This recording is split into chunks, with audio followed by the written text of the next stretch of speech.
Olá pessoal, tudo bom? Aqui uma coisa que me inquieta, tem me inquietado esses últimos 2 dias, é que não para de aparecer notícias de grupos terroristas, grupos comunistas, grupos islâmicos e etc., que vivem em busca dos cristãos para matá-los. Não para.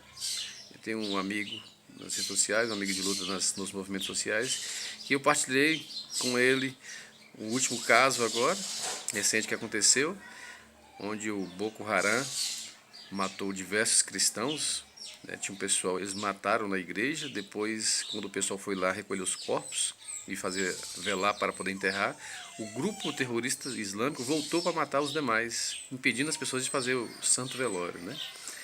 E aí esse meu irmão de luta falou assim, até onde isso vai permanecer, né?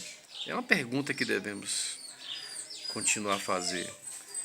Então é triste a vontade de chorar aqui. Não é pelo fato que isso não acontece conosco aqui que a gente tem que ficar aliviado. Não, dói no coração, dói. Porque poderia estar acontecendo aqui também, se deixarmos, acontece aqui perto de nós. Existe um ódio tremendo, mortal contra os cristãos. Não necessariamente contra cristão que luta, não é contra cristão que faz uma coisa ou outra. É contra cristão, basta ser cristão. Se você pegar um recém-nascido cristão, essas pessoas têm ódio. Se você pegar um idoso de 80, 90 anos, essas pessoas têm ódio. E matam. Eles não suportam conviver com cristãos.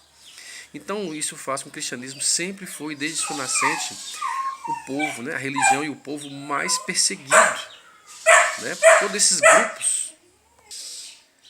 É, portanto, o povo e a religião mais perseguida, não nos tempos do início, né, milênios atrás, mas hoje, nesse dia de hoje, é a religião mais perseguida. E quem faz isso? Nós sabemos, são os terroristas comunistas, né, são os islâmicos e outros mais, mas a maioria desses. Os países socialistas matam cristãos, perseguem cristãos, encarceram cristãos, tomam a liberdade deles. Mudam as leis impedindo os cristãos de fazerem os seus cultos, e como era no Egito contra o povo de Deus. Então sempre acontece isso. E o que me intriga é que as autoridades cristãs, muitos bispos, se calam diante disso. Pior do que isso, é documentado que existem bispos e sacerdotes envolvidos na teologia da libertação.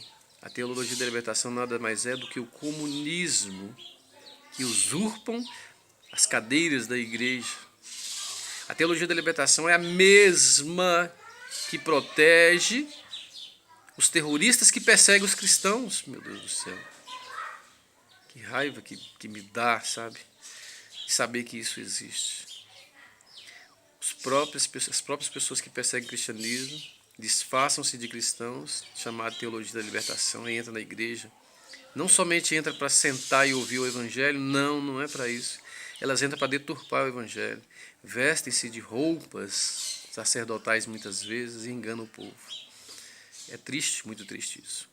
Eu penso aqui, na minha humildade e insignificância minha, que os bispos verdadeiros deveriam semanalmente ou periodicamente, de forma curta, né, não espaçada, deveriam todos os diretamente, sabe, frequentemente alertar e dizer com todas as palavras: o comunismo é a ideologia que mais persegue cristãos, que matou milhões de cristãos. Nós não devemos compactuar nada com o comunismo. Os bispos deveriam dizer claramente que a teologia da libertação não é catolicismo coisíssima nenhuma. Deveriam expulsar essas ideologias e essas pessoas da igreja. Deveriam, se não quiserem se propor à conversão, deveriam expô-las à excomunhão. Não é?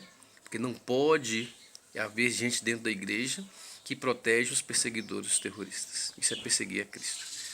Os sacerdotes da Santa Igreja Católica deveriam falar abertamente que teologia da libertação não é de Deus, é do demônio. Deveriam. Enquanto eles não falam, eu estou falando. Fique com Deus, pessoal.